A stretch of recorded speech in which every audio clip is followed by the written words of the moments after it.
हर हर महादेव दोस्तों, कैसे हैं आप सब। चलिए शुरू करते हैं आज की कहानी। अंजलि जल्दी जल्दी अपने हाथ चला रही है। आज सुबह उसे उठने में देरी हो गई। घर की सफाई के बाद उसे रसोई में सास ससुर जेठ जेठानी और उनके बच्चों के लिए खाना भी बनाना है। फिर नौकरी के लिए बैंक भी जाना है। बैंक से आकर रात में भी सभी के लिए खाना बनाना है। अंजलि की रोज की यही दिनचर्या है।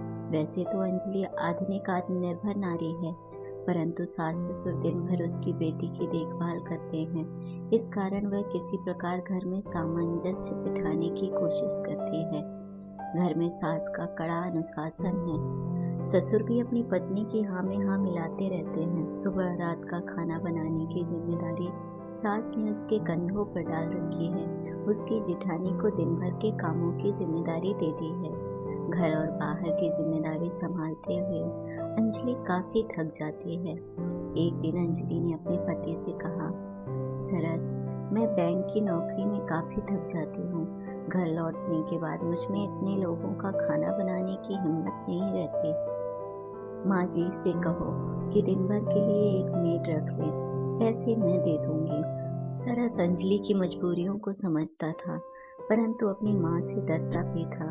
फिर भी उसने अंजलि को अपने बाहों में समेटते हुए कहा, ठीक है, अभी तुम आराम से सो जाओ, कल मैं माँ से बात करूँगा। अगले दिन सुबह उठकर अंजलि ने जल्दी जल्दी घर की सफाई की, फिर रसोई में खाना बनाने चली गई। उसी समय उसके ससुर ने उस पर चिल्लाते हुए कहा, बहू, तुमने ये कैसी सफाई की है? टेलीविजन के पास धूल पड़ी हुई है। कल से सफाई करते समय मैं तुम्हारी वीडियोग्राफी करूंगा। अंजलि के मन में आक्रोश आखिर उबल ही पड़ा। उसने तैश में आकर कहा, पापा, मैं कोई इस घर की मेड हूँ जो आप मेरी सफाई की वीडियोग्राफी करोगे? इतना सुनते ही अंजलि की सास ने उस पर चिल्लाते हुए कहा, बहू, तुम्हारी हिम्मत कैसे हुई अपने ससुर से मुंह लगाने की? उसी समय सरस ने बात संभालते हुए अंजलि को बैंक जाने के लिए तैयार होने को कह दिया। सरस ने अपनी माँ से कहा, माँ, नौकरी के साथ अंजलि इतने सारे काम नहीं कर पाती है, क्यों ना हम दिन भर के लिए एक मेड रख लें? बेटी की बात सुनकर उसकी माँ ने चिल्लाते हुए कहा, सरस, तुम ज्यादा बीवी की तरफदारी मत करो। हमारे घर में रहती है तो उसे हमारी मर्जी के अनुसार चलना होगा। सरस भी चुपचाप अपने दफ्तर चला गया। दिन भर उसके सास ससुर बहू अंजलि के खिलाफ षड्यंत्र रचते रहे। बैंक से लौटने पर उसकी सास ने कहा, बहू, तुम अपना एटीएम कार्ड हमें दे दो। अंजलि ने कहा, माँ जी, कुछ पैसे अपने पास रख कर तो सारी सैलरी आपको ही दे देती हूँ। मेरी भी कुछ व्यक्तिगत जरूरतें हैं, मैं अपना एटीएम कार्ड नहीं दूंगी।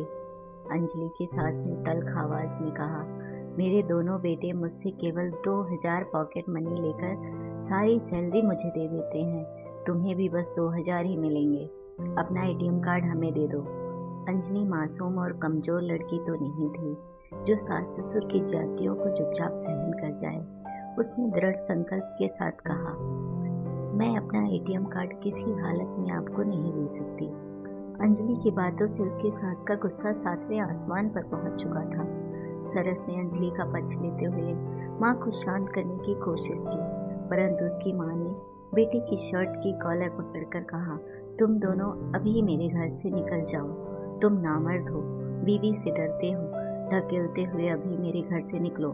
अंजलि के ससुर अपनी पत्नी के समर्थन में मूक दर्शक बने रहे। रात के 10 बजे अंजलि ने पैकर्स को फोन कर बुलाया और अपनी बड़ी बहन से बात की। उसी समय कुछ सामान लेकर पति और बेटी के साथ बहन की सोसाइटी में चली गई।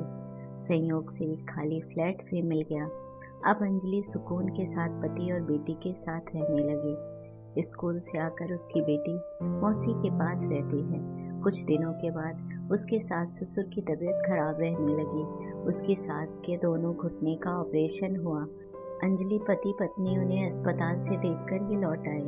अंजलि की जेठानी भी अब सास ससुर की सेवा नहीं करती है। हाल ही में उसके ससुर को लकवा मार गया। अंजलि उन्हें देखने भी गई थी। सास ससुर बेटी बहू के साथ किए हुए अपने दुर्व्यवहार के कारण रोते रहते हैं, परंतु शर्मिंदगी के कारण उन्हें फिर से वापस लौटने के लिए कह नहीं पाते, बस रोते हुए लगते रहते हैं। हमारे समाज की यह विडंबना है कि हम बहुत तो नौकरी पेशा वाली चाहते हैं, परंतु उसकी मजबूरियों की ओर से आंखें बंद कर लेते हैं। अगर आपको हमारी कहानी अच्छी लगी हो तो अपने दोस्तों के साथ भी शेयर कीजिए और कमेंट में ज़रूर बताइए कि कैसी लगी ये कहानी। और हाँ, चैनल को सब्सक्राइब करना ना भूलें।